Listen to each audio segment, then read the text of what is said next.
Welcome back. Today, I do not want to start with a definition, and I am not going to open with some psychology concept that sounds smart on paper. I want to start with a very real moment. A moment that, if you have ever been a student, or if you have ever been a parent, chances are you have lived through it. Picture a late afternoon at the end of the school year. The air still carries the smell of old sunlight and chalk dust lingering in the classroom. In your hands is a thin piece of paper that somehow feels incredibly heavy. The final report card. The numbers sit there, completely still, no yelling. No explanations, no apologies, just numbers. 5.0, 6.0, average, below average, and then something tightens in your chest. It is not exactly anger. It is not exactly sadness either. It feels more like a quiet sense of disappointment, a feeling that is very hard to name. You start asking yourself, I tried so hard. Why is it still not enough? Then comes the next question, and it hurts more. Am I actually not smart? And finally, the most dangerous question of all. Was I born already behind everyone else? If those questions have ever crossed your mind, even just once, you are not alone. And this podcast episode was made for that exact moment. And if you are a parent, standing there looking at your child's report card with a feeling of helplessness, stay with me. Because there is a good chance that what is hurting your child, and hurting you as well, is not the child's ability at all. It is something far more subtle and far more cruel. We live inside an education system that was not created to nurture human potential, but to standardize it. This system was born during the Industrial Revolution when society needed people who were the same. Show up on time, sit still, follow orders, do the process. Do not ask too many questions. Schools were designed like assembly lines. Children go in at one end. Standardized adults come out at the other. The problem is this: human beings are not industrial products. This system works like a brick mold. The bricks that come out perfectly square and the right size get stamped as good. The ones that are slightly curved, slightly off, slightly different get pushed aside and labeled weak, problematic, or defective. But here's the thing. In the real world, it is often those unusual bricks that create the most remarkable structures. There is a famous quote, often attributed to Albert Einstein. If you judge a fish by its ability to climb a tree, it will spend its whole life believing it is stupid. It sounds cliché, but look closely at reality. Modern education is running a global tree climbing competition.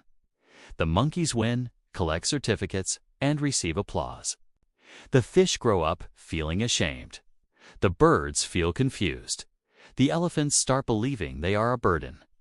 And then we call all of this ability assessment.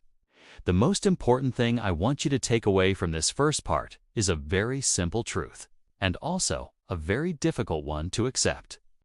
Many people do not fail because they lack ability, but because they are measured with a ruler that was never meant for them. When you use a straight ruler to measure a curve, the result says nothing about the curve. It only tells you that you are using the wrong tool. Before we talk about intelligence, about genius, or about potential, there is one belief we need to remove first. The belief that grades define human value. And that is exactly where this journey begins. In the next part, we will break down one of the biggest illusions of the modern era. The narrow definition of intelligence that most of us have believed for our entire lives. We grow up with a belief that is almost never questioned. Intelligence is something that can be measured by a test. One sheet of paper, a few dozen multiple-choice questions, 60 minutes of pressure, and at the end, a number. That number is called an intelligence quotient, or IQ. For a very long time, society has been comfortable using that number to classify people. Score high, and you are labeled smart. Score low, and you quietly get placed into the category of less capable, even if no one says it out loud. It sounds scientific, but if you stop and really think about it, it is almost absurd. How can a test of logic puzzles, pattern recognition, or number sequences possibly capture the full capacity of a human being? How does it measure the listening ability of a therapist who can sit with someone for hours just to understand their pain? How does it measure the precision of an Olympic athlete who makes decisions in fractions of a second?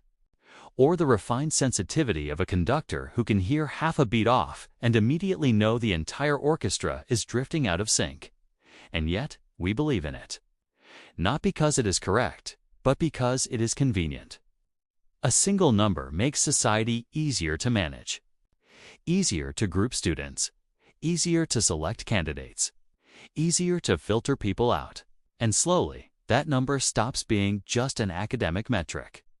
It quietly slips into a much more dangerous place: personal identity. Many people grow up believing they are not intelligent, not because they lack ability, but because they do not fit that specific testing style.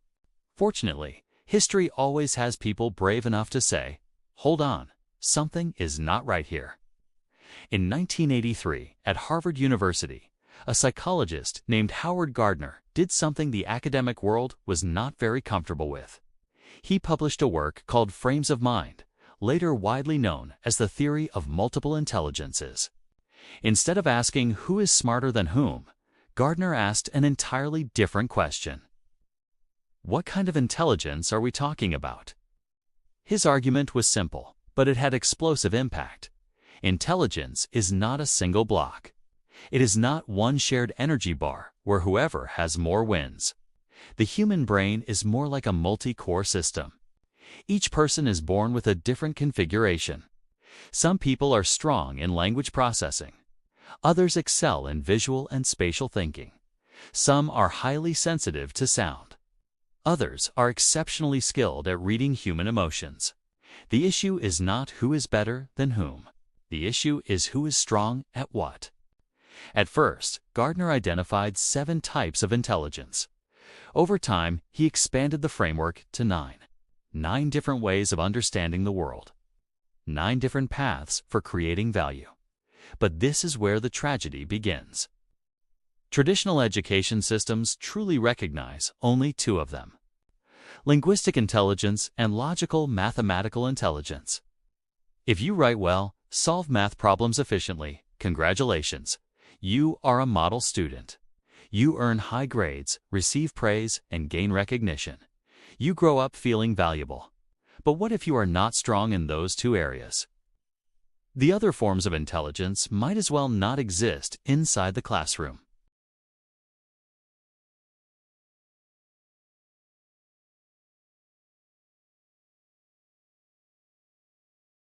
And so many children grow up with a false conclusion: I am not smart, when the truth is much simpler.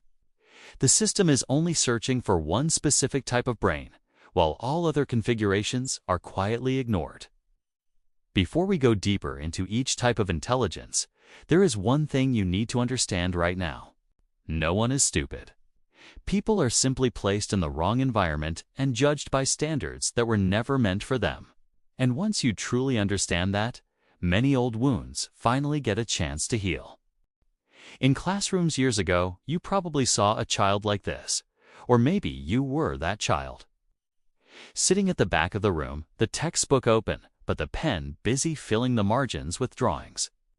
Their eyes are not on the board, but drifting toward the window. When the teacher calls their name, they flinch, panic slightly, and are immediately labeled as unfocused, struggling, or not taking school seriously. But if someone could step inside that child's mind, they would not find emptiness.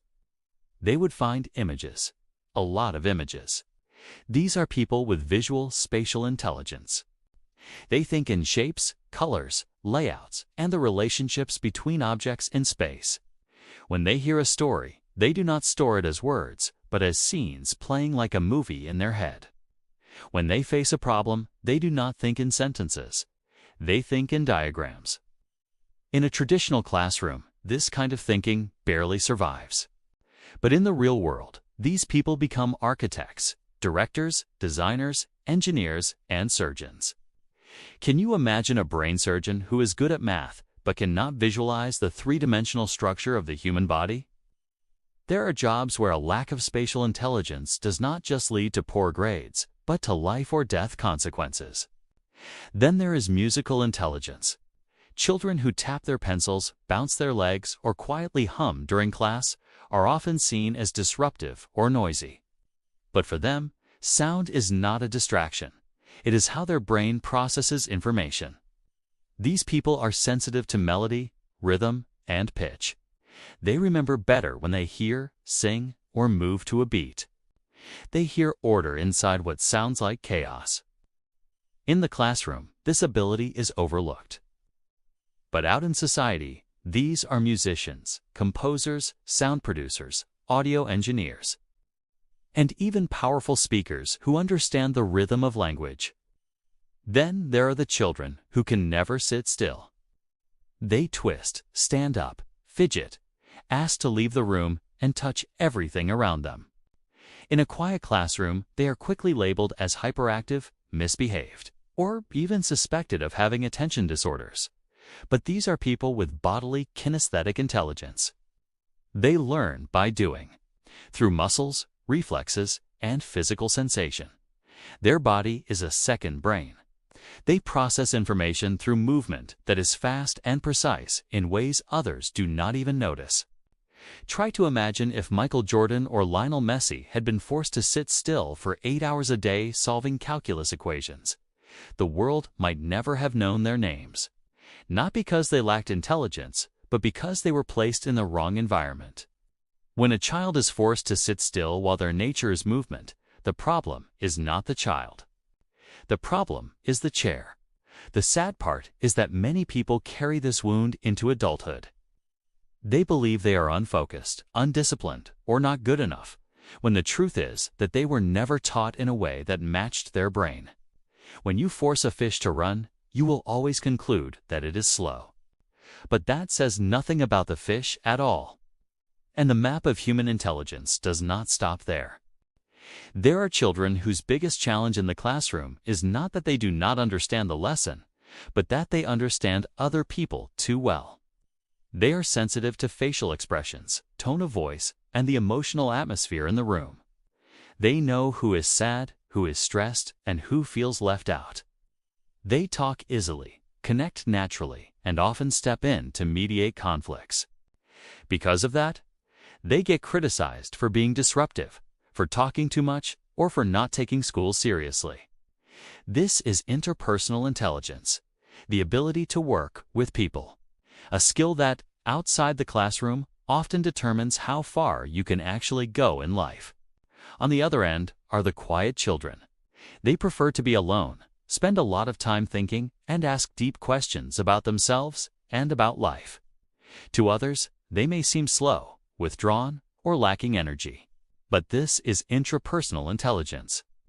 These people understand their own emotions, know their strengths and weaknesses, and have the ability to self-regulate and self-heal. Many people who are highly logical and very successful on the outside live chaotic inner lives because this form of intelligence is missing. Then there are children who are drawn to plants, animals, and the weather. They notice subtle changes in nature that others overlook. In the past, this was survival intelligence. Today, we call it naturalistic intelligence. And finally, there are the children who ask what seem like pointless questions. Why do we exist? What is the meaning of life? What happens after we die? In the classroom, those questions are often brushed aside. But this is existential intelligence, the foundation of philosophy, religion, and deep thinking. These 9 types of intelligence are like 9 instruments in an orchestra. No instrument is inferior to another. But modern society prefers to listen to only a few familiar sounds, and then demands that all the other instruments play the same way. And when they cannot, we conclude that something is wrong with the instruments.